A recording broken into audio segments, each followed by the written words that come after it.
మెదక్ జిల్లాలో ఘోర రోడ్డు ప్రమాదం చోటు చేసుకుంది. వడియారం బైపాస్లో రెండు లారీలు ఢీకొన్నాయి. ముందుగా వెళ్తున్నటువంటి లారీని వెనుక నుంచి వచ్చిన మరో లారీ ఢీకొనడంతో వెనుక ఉన్నటువంటి లారీలో నలుగురు మృతి చెందారు. ఇక అక్కడికక్కడికే స్పాట్ డెడ్ అని తెలుస్తోంది. ఇక మరో నలుగురు కండిషన్ కూడా చాలా సీరియస్గా ఉంది. మెదక్ జిల్లాలో తరచుగా ఇటువంటి ఘటనలు చోటు చేసుకుంటూనే ఉంటున్నాయి. గతంలో ఒక బైపాస్ పై ఏకంగా ఒక ఎమ్మెల్యేకి సంబంధించిన కార్ యాక్సిడెంట్ కూడా జరిగింది.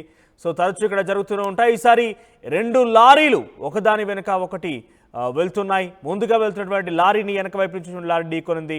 వెనక ఉన్నటువంటి లారీలో నలుగురు డ్రైవర్తో సహా మరో ముగ్గురు కూడా మృతి చెందారు. ఇక మరో నలుగురు కండిషన్ చాలా సీరియస్గా ఉన్నట్టు తెలుస్తోంది. దానికి సంబంధించిన విజువల్స్ చూస్తున్నాం మనము. ఇక రెండు లారీలు వెనుక వైపు వచ్చినటువంటి లారీ పూర్తిగా ముందటి భాగం కంపార్ట్మెంట్ మొత్తం కూడా నుజ్జు అయిపోయిన పరిస్థితి కనబడుతోంది. అక్కడ ఉన్నటువంటి ఆ మృతుల్ని బయటికి తీసేందుకు అక్కడ ఉన్నటువంటి స్థానిక సిబ్బంది కావచ్చు, మిగతా వైద్య అధికారులు కూడా ప్రయత్నం చేస్తున్నారు. ఎస్, దీనికి సంబంధించి తాజా సమాచారం ప్రతినిధి మహేష్ ఫోన్ లైన్లో అందిస్తారు. ఎస్ మహేష్. మెదక్ జిల్లా చేగుంట మండలం వడియారం గ్రామంలో ఈ యొక్క జాతీయ రహదారి 44 సంబంధించిన జాతీయ రహదారిపై ఈ వెహికల్స్ చాలా కూడా రద్దీగా వస్తుంటాయి. వస్తున్న క్రమంలో ఈ మధ్యప్రదేశ్ నుంచి వస్తున్నటువంటి మేకల్ లోడుతో హైదరాబాద్ వెళ్తున్న తరుణంలో అక్కడ వెనక నుంచి వచ్చినటువంటి లారీ ఒక భారీగా అంటే 120 స్పీడ్ మీద ఉంటుంది కాబట్టి గుద్దడంతో అక్కడికక్కడే నలుగురు కూడా స్పాట్ గా చనిపోయింది. నలుగురు కూడా సీరియస్ ఉంది. ఆ చనిపోయిన వారిని అక్కడి నుంచి తూప్రాన్ హాస్పిటల్ కూడా తీసుకువెళ్ళడం జరుగుతుంది. మిగతా వారిని సీరియస్ గా ఉన్న వారిని గాంధీ హాస్పిటల్ తీసుకెళ్తున్నారు. దగ్గరున్న తూప్రాన్ ఏరియా హాస్పిటల్ గా ఇప్పుడైతే ప్రస్తుతం తీసుకెళ్తున్నారు. ఏది ఏమైనప్పటికీ జాతీయ రహదారిపై ఎప్పుడూ తరచుగా జరుగుతూనే ఉంటాయి. ఎందుకంటే రద్దీ ఉండే ప్లేస్ చెప్పుకోదు. ఇది కాశ్మీర్ నుంచి కన్యాకుమారి వరకు కూడా అంటే సంబంధించిన రోడ్డు చాలా మంది కూడా వస్తుంటారు కాబట్టి చాలా రద్దీ ఉండే ప్రదేశం కాబట్టి తరచుగా ఈ ప్రమాదాలు జరుగుతుంటాయి. మహేష్, ఏ సమయానికి ఇది జరిగింది? అక్కడికి అధికారులు ఎప్పుడు చేరుకున్నారు? అంటే ఉదయం తెల్లవారుజామునే ఈ సంఘటన చోటు చేసుకుంది. ఉదయం పూట డ్రైవర్లు నిద్రలో ఉంటారు కాబట్టి ఒకరికొకరు కూడా అంటే ఓవర్టేక్ చేసే సమయంలో ఇటువంటి సంఘటన జరిగిందని చెప్పి మాకు తెలుస్తుంది. మనోజ్. రైట్ మహేష్. ఘోరాలుగా రెండు లారీలు ముందుగా వెళ్తున్నటువంటి లారీని వెనుక నుంచి లారీ చాలా వేగంగా వస్తూ ఢీకొనింది. దానికి సంబంధించినటువంటి విజువల్స్ మనం చూస్తున్నాం. సుమారుగా ముందు కంపార్ట్మెంట్ ముందు భాగం మొత్తం కూడా నుజ్జు అయిపోయింది. ఆ లారీలో ప్రయాణిస్తున్నటువంటి డ్రైవర్తో సహా మరో నలుగురు కూడా ఆ స్పాట్లోనే మృతి చెందారు. మరొక నలుగురు వ్యక్తుల యొక్క పరిస్థితి కూడా కొంత విషమంగా ఉన్నట్టు తెలుస్తోంది. సో వారిని ప్రస్తుతానికైతే వైద్య అధికారులు ఆసుపత్రి తరలించి చికిత్స అందిస్తున్న పరిస్థితి కనబడుతోంది. సో బేసిక్గా వీటన్నిటికీ కొన్ని కారణాలు అయితే ఉంటాయి. వాళ్ళు ఉదయాన్నే అంటే చాలా తెల్లవారుజామునే చాలా వేగంగా వారి లోడ్ ఏదైతే వాళ్ళు తీసుకెళ్తున్నారో వాటిని సరైన సమయానికి అందించే విధంగా బిజీలో ఉంటారు. ఆ యొక్క ఆలోచనలు వాళ్ళు వేగంగా వెళ్తుంటారు. కొంత నిర్మానుష్యంగా కూడా ఆ హైవేలన్నీ కూడా ఉంటాయి. ఎందుకంటే ఆ టైంలో పెద్దగా ట్రాఫిక్ కూడా ఏమి ఉండదు. సో దీంతో చాలా వేగంగానే ఈ వెహికల్స్ ట్రావెల్స్ చేస్తూ ఉంటాయి. మీరు కనుక గమనిస్తే లారీ వెనకాల డెఫినెట్గా ఆ ట్రాఫిక్ సిగ్నల్స్ అన్ని కూడా అంటే ట్రాఫిక్ రెగ్యులేషన్స్ మనం పాటించాల్సి ఉంటుంది.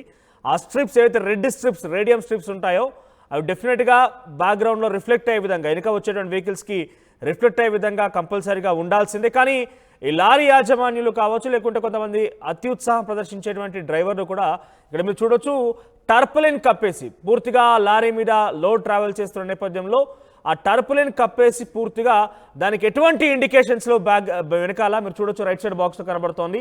సో వెనక నుంచి వచ్చేటువంటి వాహనం ఏదైనా కనుక ఉంటే అది డెఫినెట్గా ఇబ్బంది పడాల్సి వస్తుంది. కొంత గమనిస్తే ఏం కాదు, కానీ ఆ నిద్రమత్తులో ఉండేవారు కావచ్చు లేదంటే వేగంగా వచ్చే వాహనాలకు అంత పెద్ద గమనించకపోవచ్చు. సో టర్పులిన్ కప్పేసి ఉండడం కారణంగా అది ఏ వాహనం అసలు ఏ సైజులో ఉంది, లారీయా కార్ అంటే పెద్దగా తేడాలు ఏం గమనించకపోవచ్చు. అదే టర్పులిన్ అక్కడ ఉన్నటువంటి ఆ రెడ్ స్ట్రిప్ ఏదైతే ఉంటుందో బ్యాక్గ్రౌండ్లో ఆ వాహనం వెనకాల అది కనుక ఉంటే డెఫినెట్గా రిఫ్లెక్షన్తో ఇది ఒక భారీ వాహనం అని గుర్తించే అవకాశం ఉంటుంది. కానీ పూర్తిగా టర్పులిన్ కప్పడంతో ఎటువంటి గుర్తించకపోవచ్చు. సో అదే స్పీడ్తో వాళ్ళు చాలా వేగంగా వస్తూ ఉంటారు. కాస్త ఆ ఉదయాన్నే కాబట్టి చాలా దూరం నుంచి ఇతర రాష్ట్రాల నుంచి వచ్చేటువంటి డ్రైవర్స్ తరచుగా కొంత మద్యం సేవించడం లాంటివి కావచ్చు లేదంటే కొంత నిద్రమత్తులో కూడా మునిగుతున్న పరిస్థితి కనబడుతుంది. సో ఈ నేపథ్యంలో ఎక్కువగా యాక్సిడెంట్స్ జరుగుతాయి. మీరు గమనిస్తే యాక్సిడెంట్స్ ఎక్కువగా కూడా రాత్రి 12 నుంచి మొదలుకుంటే కనుక ఉదయం 6-7 గంటల వరకు ఇటువంటి యాక్సిడెంట్స్ ఎక్కువగా జరుగుతూ ఉంటాయి. ఎందుకంటే అది కొంత మద్యం మత్తులో ఉన్నటువంటి నిర్లక్ష్యంతో ఉన్నటువంటి డ్రైవింగ్ కావచ్చు, మరొకటి అక్కడ వాళ్ళకి నిద్రమత్తులో ఉండడం కావచ్చు. ఇవి రెండింటి నుంచి కొంత బయటపడాలి అంటే ఒకటి వాళ్ళ యొక్క అలసత్వాన్ని, వాళ్ళ యొక్క నిర్లక్ష్యాన్ని వీడాలి ఒకటి. రెండవ అంశం ట్రాఫిక్ రెగ్యులేషన్స్ని, ఏదైతే వాళ్ళ వాహనాల వెనుక రెడ్ కలర్ రేడియం స్ట్రిప్స్ ఉంటాయో అవి తప్పనిసరిగా అవి మెయింటైన్ చేయాల్సిందే. ముఖ్యంగా ఆర్టీఓ అధికారులు, ఎవరైతే రోడ్ ట్రాన్స్పోర్ట్ అధికారులు డెఫినెట్గా వీటిని కంపల్సరీగా మ్యాండేట్ చేస్తూ, డెఫినెట్గా అది గతంలో కూడా రూల్స్ ఉన్నాయి, కానీ దానికి మరింత కఠినతరం చేస్తూ ఇతర రాష్ట్రాల నుంచి వచ్చిన వాహనాలకు కూడా ఒకవేళ కనుక రెడ్ స్ట్రిప్స్ కనుక టర్ప్లైన్ కింద పడిపోయి వాళ్ళ ఓవర్లోడ్ కారణంగా టర్ప్లైన్ కింద కనుక ఉంటే డెఫినెట్గా టర్ప్లైన్ పైన కూడా ఆ రెడ్ స్ట్రిప్స్, రిఫ్లెక్షన్ స్ట్రిప్స్ అనేది డెఫినెట్గా మెయింటైన్ చేయాల్సిన విధంగా ఒక మ్యాండేట్ కనుక జారీ చేస్తే కొంత ఇబ్బందికరంగా, అంటే ఇటువంటి ప్రమాదాల నుంచి కొంత బయటపడే అవకాశం కూడా ఉంటుంది. సో ఇప్పుడు మనం చూస్తే కనుక అది ఒక కారణం కనబడుతోంది. సో అది అతివేగం ఒక కారణం అయితే, మరొకటి నిద్రమత్తులో లేదా మద్యం సేవించి, రెండింటిలో ఏదైనా కారణం కావచ్చు. ప్రస్తుతానికైతే యాక్సిడెంట్ జరిగింది. అధికారులు ఇంకా ఎటువంటి పూర్తి సమాచారం అందించలేదు. దానికి సంబంధించి తాజా అప్డేట్స్ మనం చూడాల్సిన అవసరం అయితే ఉంటుంది. సో ప్రస్తుతానికైతే అక్కడ చర్యలు కొనసాగుతున్నాయి. వచ్చినటువంటి వ్యక్తుల్ని వారు ఇతర రాష్ట్రాలు, ఉత్తరప్రదేశ్ సంబంధించిన వ్యక్తులుగా గుర్తించారు, ఇప్పటికే చేస్తున్నారు.